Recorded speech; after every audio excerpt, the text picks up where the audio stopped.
Épisode numéro 2 consacré au tracé du diagramme potentiel pH de l'eau.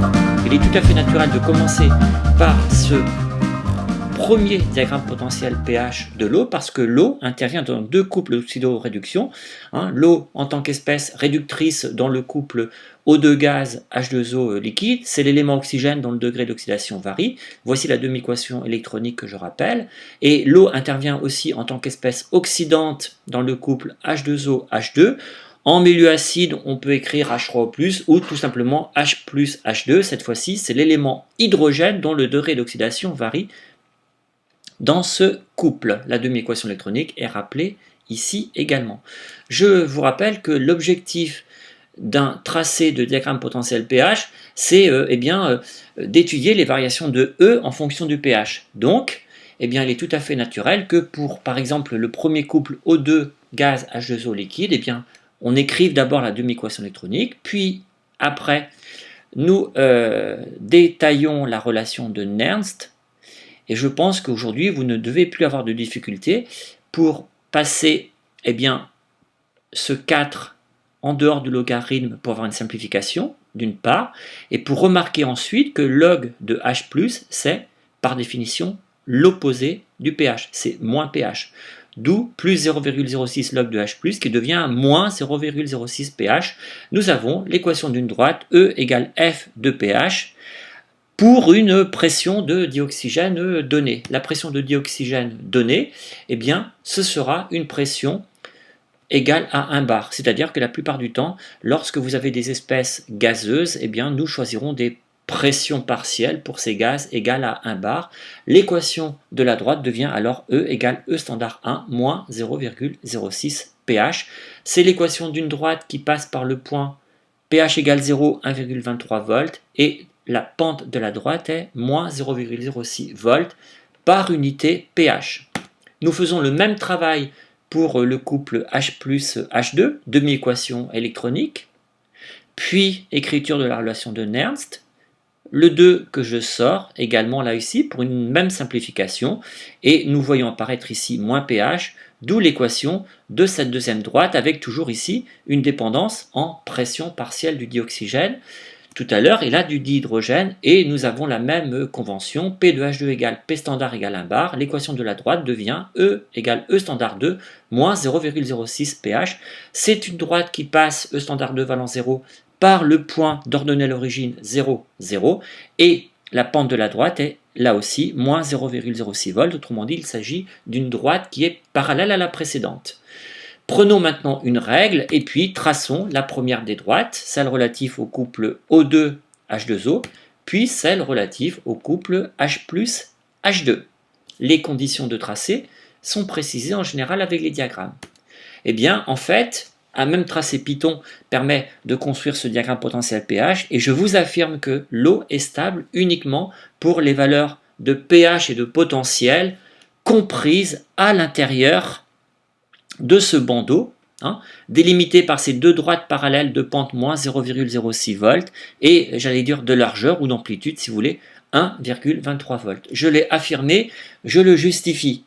Je le justifie en vous disant que si une espèce appartient par exemple au domaine orangé, cette espèce sera réduite et donc cette espèce va oxyder l'eau.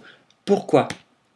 Parce que je vous rappelle que l'équation de la droite est celle-ci, avec toujours ce 0,06 sur 4 log de P de O2 sur P standard. Prenons un pH égal à 10. Quelle est la valeur du potentiel du couple O2 gaz H2O ? pH égale 10, 1,23 pour le potentiel standard, je fais le calcul. Ceci sous une pression de 1 bar. Ça correspondra toujours donc à la convention de tracé de cette droite. Il suffit de remonter jusqu'à ce point-ci et on a la valeur du pH à la frontière pour donc le couple O2 H2 à pH égale 10 sous une pression de 1 bar, j'insiste là-dessus. Supposons maintenant que l'on passe dans le domaine orangé. Alors on passe dans le domaine orangé, le potentiel augmente. Ce n'est plus un potentiel frontière, c'est un potentiel EA, et sans changer la valeur du pH égale à 10, eh bien, nous sommes désormais, donc ici, pH égale 10 et à ce potentiel-ci. Dans ce cas-là, eh bien, vous voyez que le potentiel E a augmenté.